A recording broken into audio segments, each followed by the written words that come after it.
Vamos a disfrutar hoy con una de esas películas enormes en grandeza y en profundidad del año pasado, lo que los norteamericanos llaman un blockbuster, que es Los Miserables, la película basada en el musical que a su vez se basa en la célebre novela de Víctor Hugo. No es nada fácil hablar de una película en la que tiene una de las mejores novelas de la historia de la literatura de fondo, que además ha sido convertida en un musical de los más afamados de todo el siglo pasado y que encima es una gran película, porque además cada una de estas artes son distintas. Es distinto por lo que un libro es bueno, es distinto por lo que un musical es bueno y es distinto por lo que una película es buena. Aunque, como veremos, en este caso la unión entre las tres es francamente buena. Vamos primero con la película. La película, como saben, tuvo un éxito tremendo en todo el mundo y es obra de Tom Hooper, que además se lanzó por primera vez a hacer un musical de esta categoría. Tom Hooper es conocido fundamentalmente por su gran y brillante dirección de la película El discurso del rey, con la que ganó el Oscar, con la que se hizo famoso mundialmente, etc. Pero digamos que el estilo con el que rodó el discurso del rey y el estilo con el que rodó Los Miserables es totalmente distinto y luego incidiremos en ello. Reunió a un grupo de actores impresionantes, esos cuatro grandes, grandiosos que son Hugh Jackman, en este caso haciendo el papel de su vida, Jean Valjean, que le ha supuesto un éxito mundial. Él ya había demostrado actitudes para la canción siendo joven e incluso hace 3 o 4 años en una presentación de los Oscars cantó precisamente con Anne Hathaway y lo hizo francamente bien. En este caso, tanto a nivel dramático como a nivel interpretativo musical, es espectacular Jean Valjean que hace Hugh Jackman. Junto a él, en el papel de Javert, digamos el opositor, quizá el menos indicado para la canción o el menos apto para la canción de los cuatro grandes, que es Russell Crowe, pero a mí esa voz que tiene aguardentosa y al mismo tiempo valiente, me parece que le da al papel de Javert una gran personalidad y él interpreta muy bien ese papel de acuerdo como está pensado en la novela de Víctor Hugo. Siempre ha sido un actor muy camaleónico, desde que hizo de matemático despistado en El Dilema hasta que ha hecho de gladiador, ha hecho de todo, hasta de Robin Hood e incluso de alcalde corrupto de Nueva York. Siempre es un actor con muchísimos recursos y los recursos le vienen muy bien a este personaje tan interesante que es Javert. Anne Hathaway ya dejó hace años de ser esa niña de los diarios de una princesa, que aquí se llamó Princesa por sorpresa, y se ha convertido en una actriz de primer orden pese a su cara dulce, y aquí lo demuestra impresionantemente bien. Y qué decir de Helena Bonham Carter, una enorme actriz que comenzó en esas películas inglesas tan famosas como Una habitación con vistas o Regreso a Hogwarts End, y que se ha convertido recientemente, también a raíz de su matrimonio con uno de los Coen, en una actriz más bien gótica, de reparto, interesantísima, como aquí en el papel de Madame Thénardier. Bien, estos son los cuatro grandes, pero claro, hay otros muchos y fundamentalmente era importante seleccionar muy bien a los dos jóvenes. Para el papel de Cosette, Tom Hooper fue la última en incorporarse al reparto, Amanda Seyfried, que ya hizo un magnífico papel en el musical Mamma Mía en el cine y que realmente se desenvuelve muy bien en el papel de Cosette en esta película y con las canciones. Eddie Redmayne, para mí el gran descubrimiento de esta película, en el papel de Marius, el joven aristócrata pero revolucionario, enamorado de Cosette, que me parece realmente magnífica su interpretación y su modo de cantar. Y junto a todos ellos, pues este actor, director tan controvertido, Sacha Baron Cohen, que hizo varias películas, Barat, como recordarán, una que se llama Bruno, que es uno de esos actores tremendamente cómicos, pero que rozan el histrionismo. Yo creo que en esta película está bastante comedido, y haciendo del marido de Helena Bonham Carter como Mr. Thénardier, o mejor dicho, Monsieur Thénardier, y en general sus escenas son francamente buenas. y quedaba el papel de Eponine, que es un papel muy complicado, tremendamente difícil de hacer, y al final se recurrió a Samantha Banks, que es la que lo hacía propiamente en Broadway y que tenía una gran experiencia en ese papel, y como ese terceto de Enamorados que después veremos, es fundamental su papel, sus canciones, la manera de interpretarlas, etc. Curiosamente, para el papel del obispo Myriel, que es digamos, el hombre clave en la novela, porque con ella se inicia. Esto es un tema bien interesante, que en todas las adaptaciones de Los Miserables nunca se comienza por cómo se debiera o como empieza el libro, que es presentando al obispo Myriel, habitualmente incluso queda como solo un sacerdote. Bueno, pues ese personaje tan santo, tan maravilloso, lo hace Colm Wilkinson, que es el que hizo de Jean Valjean, del protagonista en Broadway y en el West End londinense, el famosísimo cantante tenor Colm Wilkinson, que aquí le dejan un papel, ese mini papel que siempre queda muy recortado, del obispo, que es quien perdona a Jean Valjean su robo y que hace que él empiece todo su camino por el bien a ir, ¿no? Aquí hay que reconocer que también hay una presentación en sociedad muy interesante, que es la del niño, Gavroche. El Gavroche es el niño de Los Miserables, el niño que está en medio de las barricadas, que es un personaje interesantísimo tanto en la novela como en el musical como en la película, y fue el gran descubrimiento de esta película David Huddleston, que lo hace francamente bien y se convierte en uno de los personajes más queridos por la audiencia. Bien, hemos presentado todo el equipo. Aquí es fundamental los actores, porque de cómo canten, del tono de voz, de cómo se inmiscuyan en todo lo que es el proceso creativo, es fundamental, porque además Hooper empezó con una nueva manera de rodar un musical en cine, que es que ellos se rodaba directamente, o sea, ellos cantaban en directo. Habitualmente los musicales se suelen grabar después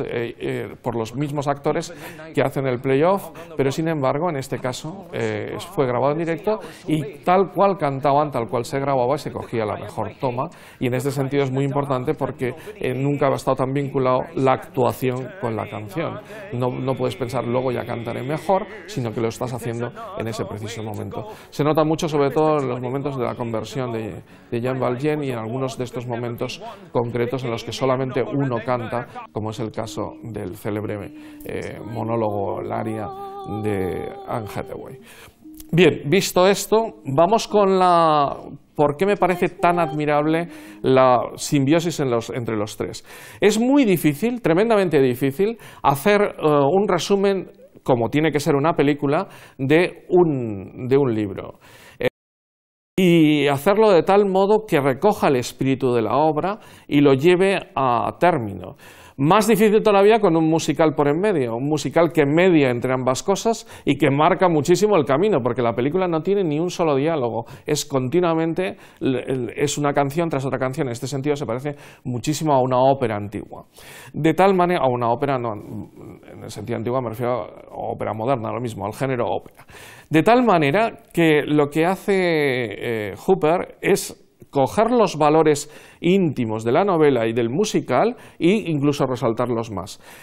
Los Miserables es una novela claramente romántica, pero ya hecha en 1862, en un momento en que el realismo ya había imperado en Europa y ya estaba triunfando en Francia. Víctor Hugo tuvo una vida larguísima, de más de 80 años, y por lo tanto hay una gran diferencia entre Nuestra Señora del País, que es de los años 30, y Los Miserables, que es de los 60. Con lo cual, hay que respetar todo el ambiente romántico y esos amores románticos impresionantes que tienen en la película los revolucionarios por la libertad, que es una parte importantísima de la película, y los enamorados, ya sea Cosette con Marius o Eponine, que está por en medio, que también está enamorada de Marius. Esos son amores románticos muy profundos, tremendamente interesantes. Pero al mismo tiempo hay una crítica social grande, se resalta el papel de los pobres miserables de París, que son gente que ha llegado a ser así de miserable en buena medida por la mala organización social, y eso lo destaca la novela a lo largo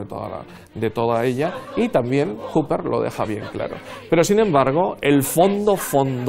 de la novela, y que Hooper lo resalta todavía mejor, son tres cosas. La primera, la caridad que hace que este obispo, Myriel, consiga que una persona que hasta ese momento solamente se le ha tratado mal y que incluso le ha robado a él, por su perdón y por su caridad, por su misericordia, se consigue que se convierta en un personaje maravilloso. Segundo, un tema interesantísimo, la relación que existe entre ética y justicia, o mejor dicho, entre legalidad y lo que es justo, porque lo justo es propiamente ético. Y aquí está el personaje de Javert, que es un personaje que toda la vida va buscando la legalidad y la busca de tal modo que no tiene misericordia de nadie, ni siquiera busca saber si es justo o no es justo, sino que es legal, es lo que manda la ley. Y al final, precisamente cuando recibe tanta bondad por parte de Valjean, que le perdona la vida y hace toda una serie de cuestiones interesantísimas al final de la película y de la novela, él se crea un problema interno espectacular, que es: si actúo legalmente no seré justo, y si actúo con justicia no seré legal, que es a lo que he dedicado toda mi vida, a mantener la legalidad. Y de ahí viene el suicidio suyo, porque no puede hacer otra cosa. Bueno, se podría hacer otra cosa, pero el personaje es un personaje tan cuadriculado que ante esa especie de fundición de los cables, de que se le produce un cortocircuito cerebral o moral, que dice: es imposible seguir, ¿no? Bien, eso está perfectamente relatado. Y por fin, la película sobre todo habla de la redención, es decir, de un personaje que a lo largo había hecho un pequeño mal al principio, robar un pan y luego una serie de cosillas más, sobre todo escaparse de la cárcel, por lo cual llega a tener 19 años de condena, de los 5 previos solamente por el pan, buscando comer, porque él y su familia pues, pasaban hambre. Y ese personaje va haciendo el bien a lo largo de toda la película, de toda la novela, y al final se convierte la última escena en una escena de redención absoluta. De hecho, lo que dice Marius es cierto: este hombre es un santo. O sea, al final, gracias a la santidad del primero que aparece en la novela, que es Myriel, que es el sacerdote, obispo en este caso, que le ayuda y que es misericordioso con él al final es misericordioso con todo el mundo y va haciendo el bien, y al final es Dios mismo quien le redime. Bien, todo esto mostrado durante 2 horas en una novela que son 2 volúmenes espectaculares habitualmente, porque no caben en un volumen, y que además, como era una novela por entregas, como eran las de Dumas y las de Víctor Hugo a lo largo de todo el siglo XIX, pues se desarrolla en cantidad de escenarios, a lo largo sale hasta la batalla de Waterloo, que no sale en ninguna de las películas ni ninguna en el musical, y va avanzando a lo largo del tiempo. Pero sin embargo la esencia la coge perfectamente bien. Bien. Para el musical es maravilloso, las canciones son sensacionales, son de Schönberg, no confundir Charles Schönberg, que es francés, del famoso Arnold Schoenberg, vienés de música dodecafónica, famosísimo en la música clásica, creador de la música dodecafónica, pero este autor, que hizo primero un musical sobre la Revolución Francesa y el segundo es maravilloso, impresionante, en el año 82, pues es un musical de tal calibre, tan espectacular, que prácticamente no necesita retoques, de tal manera que la película es casi el musical tal cual. Pero ¿cómo filmar eso? Porque no es lo mismo hacerlo en un teatro de Broadway o en un teatro del West End londinense o por toda Europa, como ha sido hecha el musical. Entonces, claro, la manera de rodar que coge Hooper es un tanto no contradictoria, sino controvertida, es la palabra exacta, porque utiliza tantísimo el primer plano, que llega a agotar de tal modo, utiliza tantísimo la cámara al hombro, que llega a agotar también de un modo notable al final, porque todas las escenas están prácticamente rodadas con cámara al hombro y con primerísimos planos. Eso dificulta un tanto la comprensión del gran público y sobre todo dificulta una tranquilidad notable en el graderío, de que la gente pueda seguir la película con más calma y con un lenguaje más tradicional. De todas maneras, están rodadas algunas escenas de modo magistral, de tal manera que aunque esto pueda ser una pega para que a lo largo de todo el metraje sí que hay momentos, y es lo que los críticos más la han zumbado,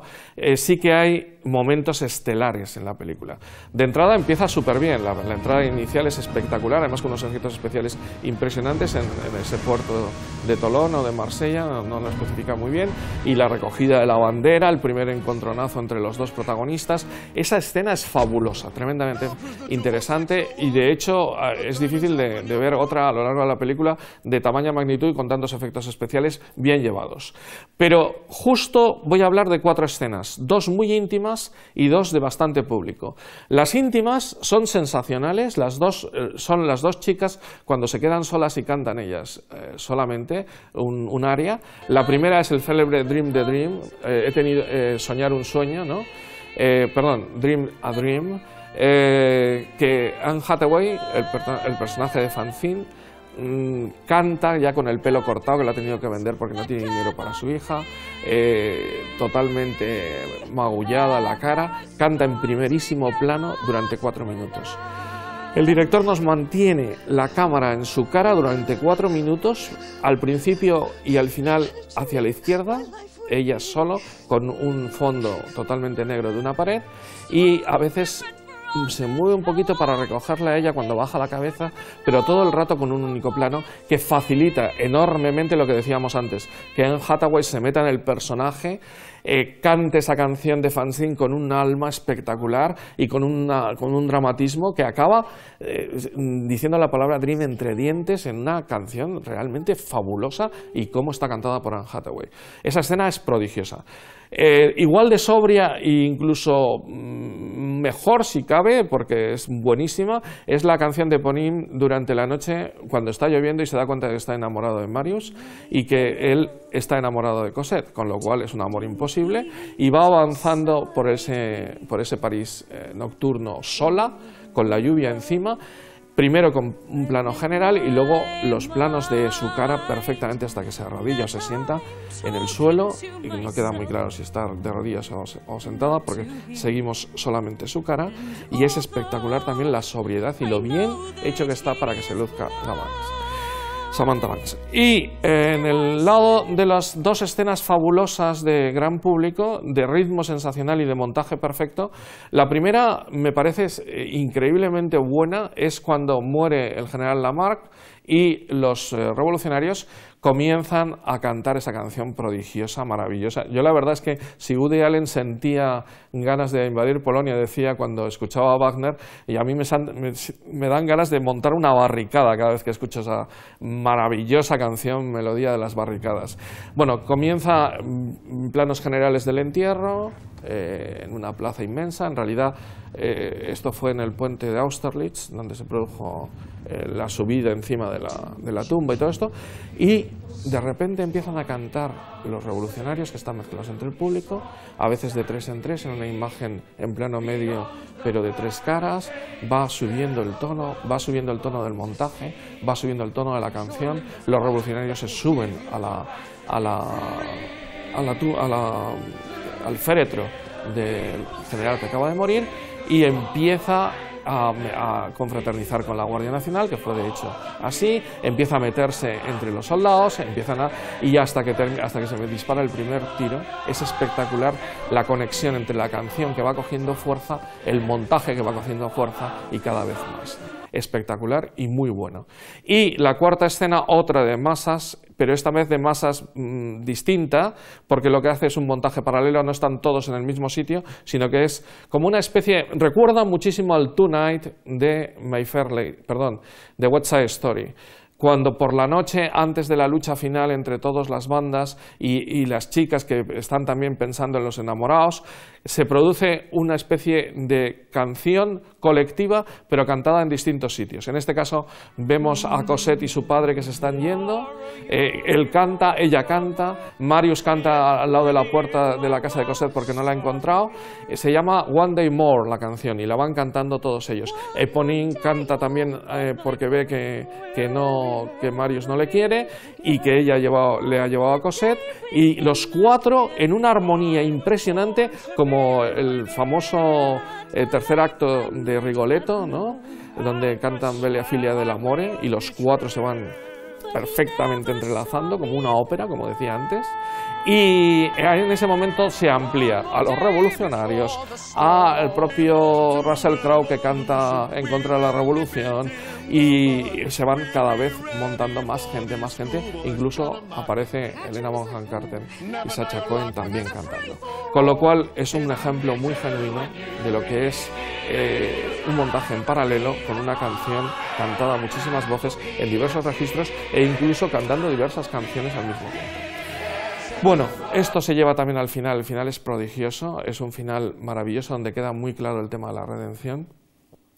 En la novela solamente añade una escena final que es sobre su tumba, pero es la escena penúltima, y aquí es la escena última, aunque tiene luego un epílogo también, que es la muerte de Jean Valjean en los brazos de Marius y de Cosette, y cómo Fantine le viene a recibir. Bueno, un crítico muy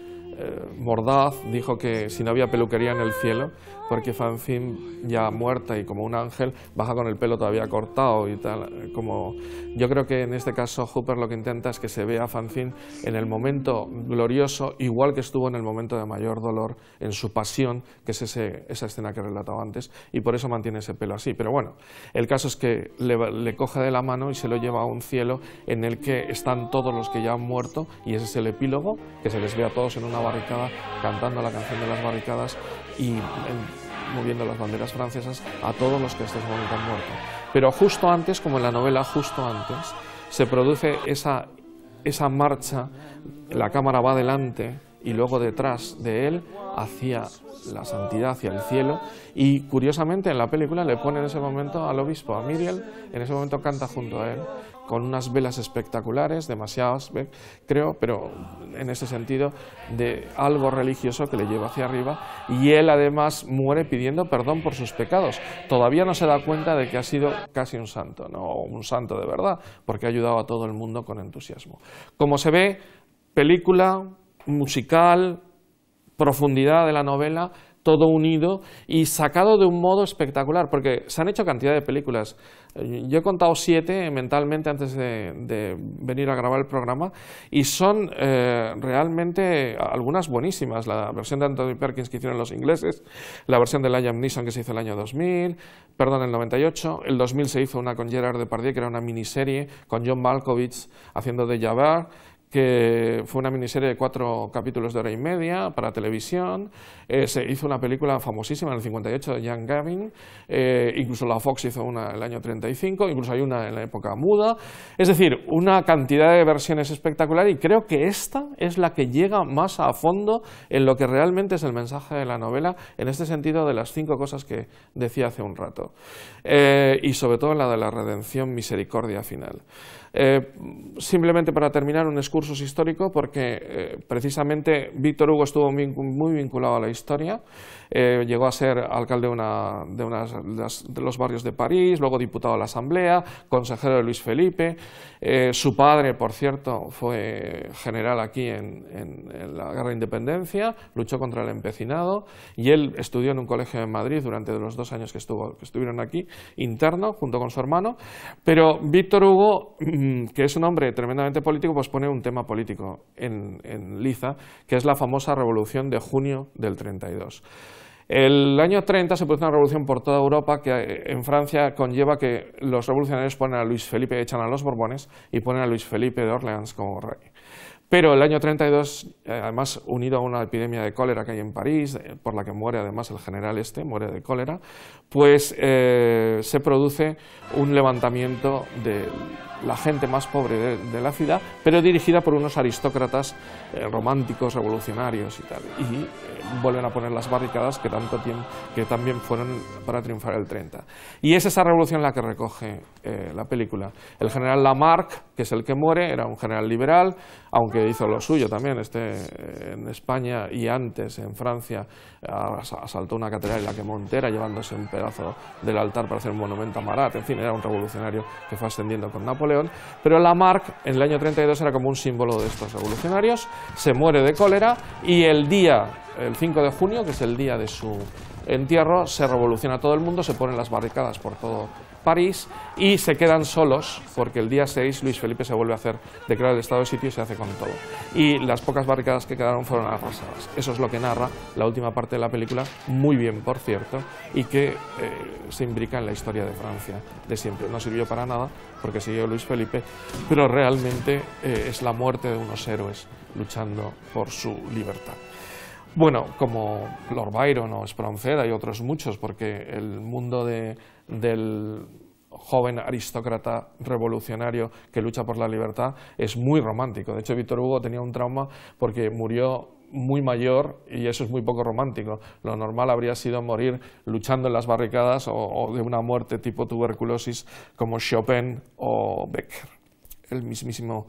Gustavo Adolfo. Bueno, voy a terminar con para volver al tema central de la misericordia, con unas frases que están en la novela y no así en la película, pero que es una oración que lanza el obispo Myriel hacia el Altísimo y que dice lo siguiente: «Oh vos, ¿quién sois? El eclesiástico os llama Todopoderoso, los macabeos os nombran Creador, la epístola a los Efesios os llama Libertad,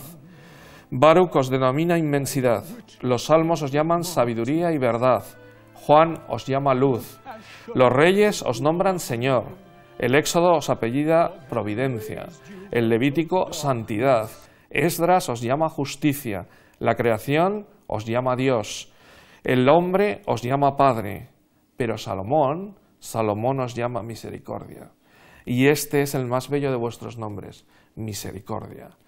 Pues si de algún modo hubiese que firmar una crítica sobre la película y sobre este gran peliculón, sobre la novela y sobre este gran peliculón que es Los Miserables, habría que subrayar misericordia. Ese momento final en el que Jean Valjean, el hombre que ha sufrido tanto a lo largo de toda su vida y que ha sido tan bueno con los demás, se eleva hacia el cielo, llevado por la mano de Fantine, otra que ha sufrido y que se ha dejado la vida por los demás. Por cierto, tiene que hacer de prostituta por sacar adelante a su hija, porque no hay otra manera de conseguir dinero para su hija. De tal manera que estamos ante un mito también que luego se repetirá mucho en el cine, que es la prostituta buena, que John Ford recogerá muchísimo en sus películas y que aquí en la novela se plantea por primera vez tan claramente como alguien que luego se convierte en un ángel en el cielo. Bueno, pues la misericordia de Dios hace que estas criaturas, que son realmente los miserables de la tierra, se conviertan en los santos del cielo a través de toda una redención de sus pecados, que durante la película es lo que va narrando tanto las canciones como el texto. Pues realmente peliculón, blockbuster, de un impresionante musical que a su vez viene de una de las novelas más impresionantes de la historia de la literatura.